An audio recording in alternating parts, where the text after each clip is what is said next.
right, y'all. So something to know about me, I am legally blind. But that just means that my eyes do work, they just don't work hard. Okay? They got the job, but only because they lied on their resume. You know? And since I legally can't see, I also legally can't drive. Which is weird because where I'm from in New Jersey, they let drunk people drive all the time.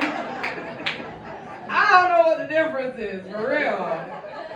And when I got in high school and I found out I couldn't drive, I was kind of bummed, of course. But I think the only reason I even wanted to drive was so I could make a good dramatic exit. And those are very hard to pull off when you have to call your mom first. Yeah. Even harder when you get a little bit older and you gotta call your Uber first, right? So like I'm at a guy's house and we have an argument, he says something stupid, they be doing that.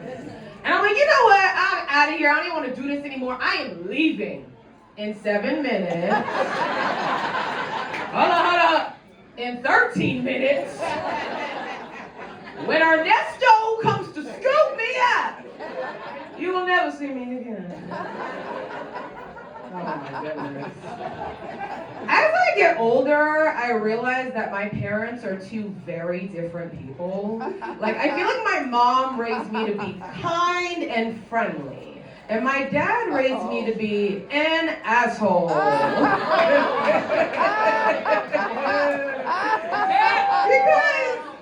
one time my dad looked at me and he was like, let me just give you some advice.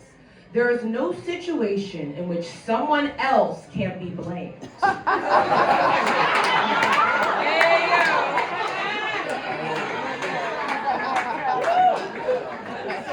That's bald nigga shit. And y'all know it. Some of y'all laughing extra hard. That is the confidence of a bald man to say something like that. So I am going to take this opportunity to blame him. So this past year for Thanksgiving, I went to my family's house. And I got there, ended up getting my period. Yeah. And I was catching up with my family, we're talking, doing all this stuff, and I snapped at them a little bit. And my dad was like, whoa, what's going on? I said, Dad, I'm on my period. Old black men do not want to hear that. I've never gotten him to shut up quicker in my life. Oh my God, he was stuttering all weird. He started like malfunctioning. And when I saw how weird and uncomfortable he got, I had no choice but to continue.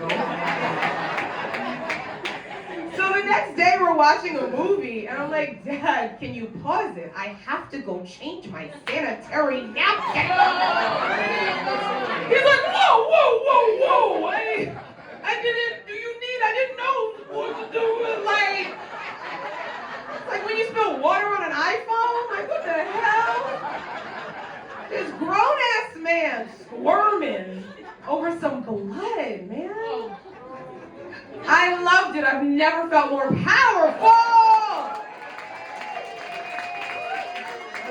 It's maybe the last day of Black History Month, but tomorrow is Women's History Month, baby!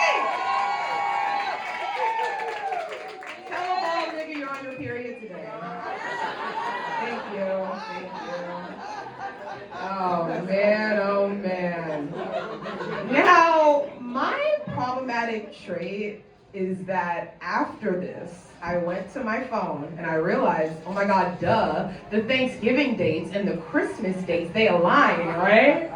So I'm like, shit, when I come back for Christmas, we doing round 2. So of course I had to announce this. So I went to my family, I was like, guys, listen, just so you know, when I come back next month for Christmas, I'm gonna be on my period again. And my dad looks at me, he goes, why don't, a little bit of that, but he didn't want to, get rid of me completely. He wanted to set me up with a Zoom link. So I could celebrate virtually for their safety, I suppose. Oh man. Now, the thing with me, ladies, you might not agree with me, but I almost sort of like being on my period. Stay with me. I just really like an excuse, you guys. I think any like a cunt is a blessing. Thank you for the applause. I heard a little bit of it. Because I'm acting like a cunt because of what's happening to my... Marcus.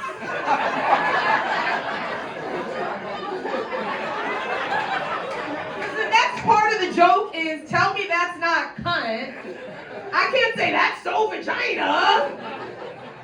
That don't hit. Oh my God. Marcus, you are fired as my ghostwriter. Fired.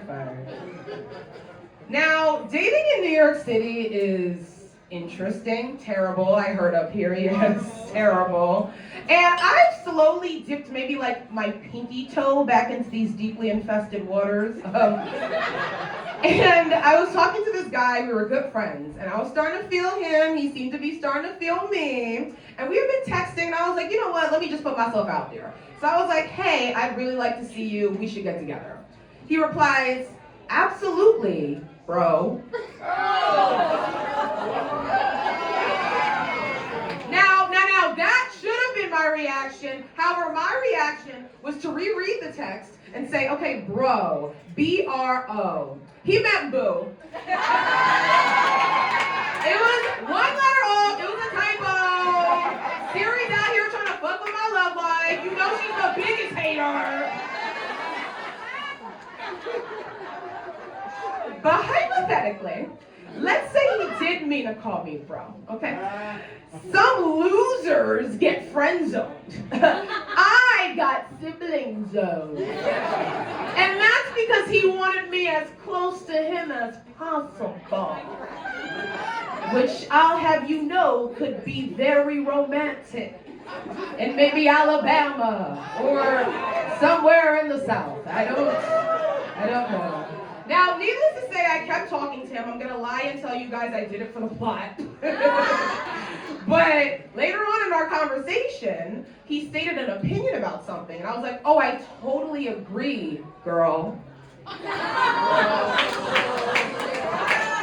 Then he gonna ghost me, like, diva alert! Diva! Oh man, all right, so before I go, I want to tell you guys that at the end of last year, I quit my job. Thank you. Yes, I was working at this store for almost 4 years. It was a long time. And I just, all in all, like, I feel like it was their loss. No, it really was their loss. I stole a bunch of shit before I left. Thank y'all so much, Grisly and Talley! Give it up for your amazing host, Lilith!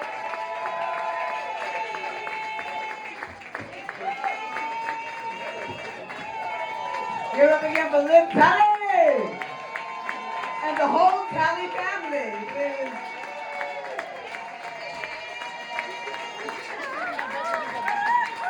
I love that. I love she said, I left my job. And you know why she could? Because her parents are together. That's why. You ain't leaving no job if you coming from a single mom.